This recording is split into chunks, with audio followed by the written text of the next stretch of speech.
안녕하십니까. 저번 시간에 이어서 오늘 한번 진도를 나가 보도록 하겠습니다. 자, 지금 볼 것은 이제 한국말로 복합 대입 연산자라고 하는 건데요. 자, 이런 식으로 x에 22가 들어가고 x 플러스는 7 하면 여기서 보는 대로 x는 x 플러스 7이라고 이렇게 계산을 할 수가 있다는 겁니다. 그래서 현재 있는 값에다가 22에다가 7을 더해서 다시 x에다가 값을 업데이트하는 겁니다. 그래서 x 값이 이제 29가 되는 거고요. 자, 그 다음에 이제 복합 대입 연산자를 썼을 때 연산식에서 연산자가 여러 개가 나올 때가 문제가 되는데요. 자, 여기서 보시면은 연산자가 여러 개가 나오면은 무조건 연산자의 우선순위를 따져주게 됩니다. 자, 연산자의 우선순위를 따져주면은 여기는 대입 연산자, 여기는 산술 연산자의 곱하기니까 당연히 먼저 2랑 7을 곱해서 현재 있는 x값 29에서 14를 빼줘서 값을 업데이트하는 겁니다. 그래서 15가 되는 거고요. 자, 이것은 이제 플로 디비전을 가지고 복합 대입 연산을 한 건데요.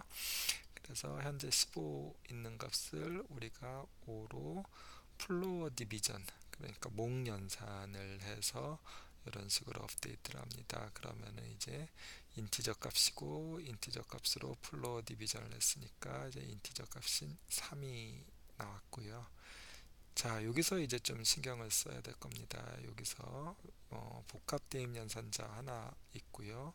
산술 더하기 플로어 디비전 하나 있습니다. 이런 경우 우리가 착각하기 쉬운 것이 이렇게 이제 풀었으면은 여기에 곱하기 연산이 있기 때문에 여기에 더하기보다 곱하기 연산이 먼저 할 거라고 생각을 하는데요. 그렇지 않고요. 얘는 무조건 대입 연산자입니다. 대입 연산자는 꼴찌. 그래서 꼴찌를 하기 때문에 이 중에서 먼저 더하기 목연산 뭘 해야 되냐면 당연히 목연산 먼저 하고요. 그 다음에 더하기 해서 하면은 이제 값이 되는 거고 그러면은 123 되는 거죠. 123을 이런 식으로 기존에 3이 있었으니까 3하고 123 곱해서 업데이트하면 이제 369가 되는 겁니다. 자, 그리고 369를요 이제 9로 나눈 이제 플로어 디비전을 가지고 복합 대입 연산을 하는 거죠. 그러면은 당연히 인티저 플로어 디비전 하니까 플로어 디비전 죄송해요. 플롯 디비전입니다. 요게 플로어 디비전이고요. 이게 플롯 디비전. 그래서 플롯 디비전을 하면은 그냥 나눗셈을 하면 파이썬에서는 무조건 소수점이 나오게 돼 있죠. 그래서 이거를 플롯 디비전, 이건 플로어 디비전이라고 이제 구별해서 부르는데요. 그래서 369를 9로 나누면은 C 언어에서는 인티저를 나누기 때문에 인티저가 나오겠지만 여기서는 플롯 디비전이기 때문에 이런 식으로 41.0이 나오게 됩니다. 자, 여기까지 2장 내용 마무리했고요. 그 다음에 서머리 한번 같이 훑어보겠습니다. 자, 2장에서 배웠었던 거 리터럴이라는 얘기가 나왔는데요. 이제 이 리터럴은 코드 안에 직접 기록된 데이터. 그래서 이제 상수와 비슷한 의미다. 그래서 우리가 얘기를 했었고요. 그 다음에 데이터들은 타입을 가지고 있는데요. 우리가 인트 타입은 인티저, 플롯 타입은 리얼 넘버, 소수점 있는 거, 그 다음에 스트링 타입, 문자열. C 언어에서는 캐릭터와 스트링을 구별하지만 여기서는 캐릭터나 스트링이나 다 스트링. 이런 식으로 훨씬 더 데이터 타입이 인트, 플롯, 스트링 이렇게 우리가 심플하게 나눠지는 걸 볼 수가 있습니다. 자, 타입 안에 아규먼트를 넘겨줄 때 여기에 값을 넘겨주면 그 값의 타입을 리턴해 줍니다. 그래서 우리가 한번 해봤고요. 그 다음에 리터럴 플롯 같은 경우는요 이제 일반적으로 소수점이 있는 것도 있고요. 그 다음에 익스포넌트 꼴로 이렇게 쓰는 것도 있습니다. 그래서 이런 방식 이런 방식이 있다는 거 우리가 배웠고요. 그 다음에 스트링 같은 경우는요, 이런 식으로 더블 또는 싱글 쿼테이션 마크, 그러니까 곁다음표, 헛다음표로 이런 식으로 이제 그때그때 곁다음표가 안에 들어있으면 헛다음표로 감싸주고요. 그 다음에 그 안에 스트링 안에 헛다음표가 있으면은 곁다음표로 감싸주면은 훨씬 이제 편하게 쓸 수가 있습니다. 그리고 쿼테이션 마크 3개를 연달아 썼으면은 더블 쿼테이션 또는 싱글 쿼테이션 3개를 만들어 연달아 쓰면은 문자란에 줄을 바꿀 수도 있다. 그래서 멀티플 라인을 만들 수도 있다는 거 설명드렸고요. 그 다음 맨 마지막에 시언어랑 똑같이 백슬래시 n, n은 이제 뉴 라인이고요. 그러면 이제 줄이 바뀌어지는 거 우리가 똑같고요. 자, 그 다음에 중요한 거는 한번 그리고 이제 어리스메틱 오퍼레이터에 대해서 배웠는데 산술 연산자는요 바이너리 오퍼레이터라고 했어요. 그래서 이항 연산자, 이 연산을 하기 위해서는 항이 왼쪽과 오른쪽 두 개가 필요하다고 말씀드렸습니다. 그래서 더하기, 빼기, 그 다음에 플롯 디비전, 플로어 디비전, 나눗셈, 그 다음에 몽연산, 그 다음에 나머지 연산, 이런 것들 다 이항연산, 멀티플리케이션, 이런 것들이 이제 어리스메틱 오퍼레이터가 있고요.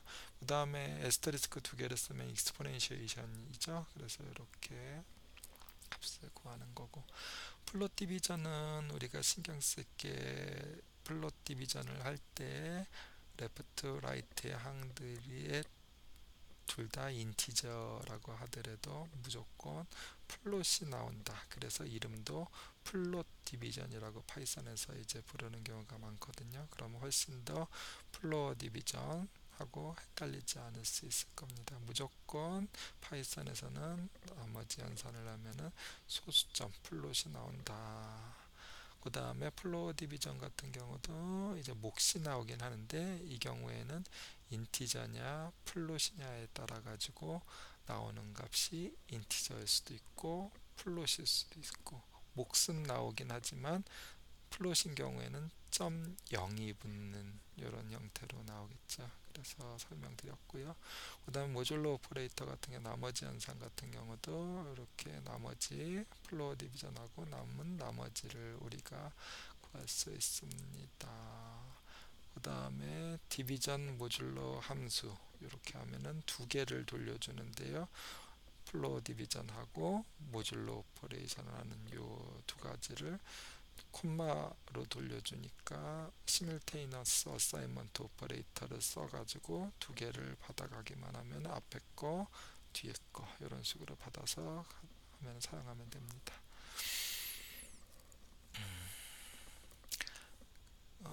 연산자의 우선순위가 중요하죠. 그래서 이제 연산자의 우선순위 중에 우리가 배운 연산자 중에서는 이 익스포넨시에이션이 가장 높은 연산자의 우선순위가 수학에서도 마찬가지입니다. 그 다음에 곱하기, 그 다음에 나누기, 그 다음에 나머지 이런 식이고요. 그 다음에는 더하기, 빼기, 우리 수학과 같이 이런 식으로 우리가 연산을 할 수가 있습니다. 일반적으로 오퍼레이션은 연산자 우선순위 같은 경우는 레프트 투 라이트, 우린 수학하고 같은 거고요. 그 다음에 네거티브 사인, 포지티브 사인은 이거는 단항 연산자로서 유너리 오퍼레이터. 그래서 우리가 우선순위가 이거는 되게 높은 거. 단항 연산자는 C 언어에서도 우선순위가 높습니다. 그 다음에 괄호를 쓰는 경우 같은 경우는 이제 우리가 우선순위를 이제 바꿔 쓸 수가 있죠. 그 다음에 이퀄 사인은 우리가 대입연산자라고 했고요. 그래서 수학에서 같다가 아니다라는 거 우리가 C 언어랑 똑같이 설명드렸고요. 그 다음에 L value라고 하는 것이 equal sign 왼쪽에 있는 value를 얘기합니다. 이 L value는 주로 변수가 들어가죠. 그래서 이 equal sign left side에 있는 L value는 당연히 변수니까 변수명 작석 작성 규칙에 의해서 우리가 변수명을 작성해줘서 왼쪽에 대입을 하면 되는 겁니다. 그 다음에 네임스페이스에 대해서도 설명해 드렸고요. 같은 네임스페이스 안에 있으면은 이제 같은 변수를 가리킨다. 그 다음에 아이덴티파이어 변수 또는 함수명, 이 아이덴티파이어 식별자를 우리가 작성하는 규칙이 있었습니다. 그래서 이 작성하는 규칙은 가장 첫 번째가 레터, 그러니까 캐릭터로 시작하고 또는 언더스코어. 언더스코어는 레터와 같은 동일 취급한다고 생각하시면 편하고요. 그 다음에는 숫자 나와도 되고, 뭐 당연히 그 뒤로 레터나 다른 것들 다 나와도 상관없습니다. 언더스코어. 그리고 또 하나가 이제 키워드. 파이썬에서 제공하는 33개의 키워드를 사용할 수 없다라는 거고요.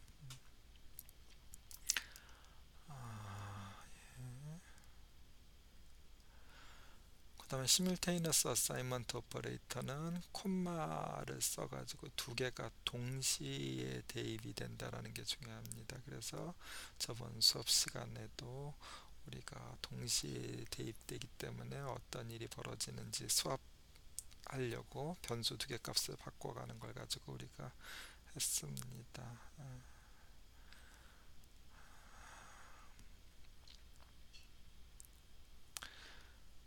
음, 자, 여기까지 중요한 거는 이제 다 설명을 한번 쫙 한번 훑어봤고요. 이제 제가 뭐 설명 안 해드린 거는 한번 읽어보시면 될 것 같습니다.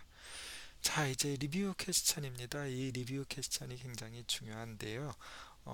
저렇게 이론만 공부를 해서는 실제 프로그램 실력이 늘지도 않고 자꾸 실수를 많이 하게 됩니다. 그래서 그런 것들을 이 책에서는 이제 리뷰 퀘스천이라고 해서 이제 우리가 다시 이렇게 보여주는데요.